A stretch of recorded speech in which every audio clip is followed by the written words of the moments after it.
Current চলে যাচ্ছে, এই কারণে আমরা কাজ করতে পারতেছি না, অতিরিক্ত গরম। বাইরের তুলনায় পোশাক কারখানার ফ্লোরে তাপমাত্রা এমনিতেই অধিক। এর মধ্যে লোডশেডিংয়ে বিপাকে শ্রমিকরা। শিল্প অধ্যুষিত গাজীপুরে প্রতিদিন 5 থেকে 6 বার বিদ্যুৎ সংকটে ব্যাহত হচ্ছে স্বাভাবিক উৎপাদন। কারেন্ট চলে যাচ্ছে, এই কারণে আমরা কাজ করতে পারতেছি না, অতিরিক্ত গরম বেড়ে গেছে। শিল্প সংশ্লিষ্টরা বলছেন, এতে নির্দিষ্ট সময়ে শিপমেন্ট করা কঠিন হয়ে পড়ছে। টার্গেট সম্পন্ন করতে ওভারটাইমের কারণে পণ্যের উৎপাদন মূল্য বেড়ে যাচ্ছে। আর জেনারেটর ব্যবহার করায় কয়েক গুণ খরচ বাড়ছে, পাশাপাশি নষ্ট হচ্ছে কর্মঘণ্টা।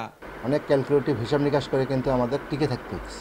এর মধ্যে তো এখন বিদ্যুতের যে যাওয়া আসার মধ্যে আছে, যে যাওয়া আসার মধ্যে থাকার কারণে তো সেখানে লস আরও বেশি হচ্ছে। বিদ্যুৎ সাপ্লাই দিতে গেলে জেনারেটর চালাইলেও এক্ষেত্রে আপনার 1 থেকে 1.5 মিনিট আপনার সেক্ষেত্রে আপনার সময় গ্যাপ পড়ে।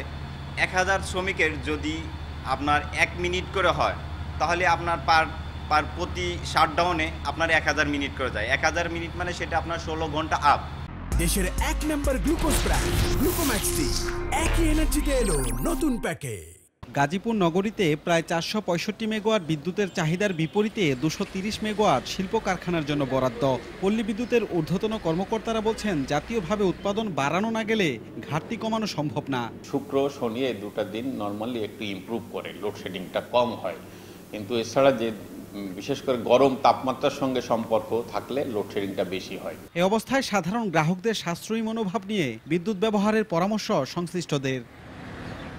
রাজিবুল হাসান, সময় সংবাদ, গাজীপুর।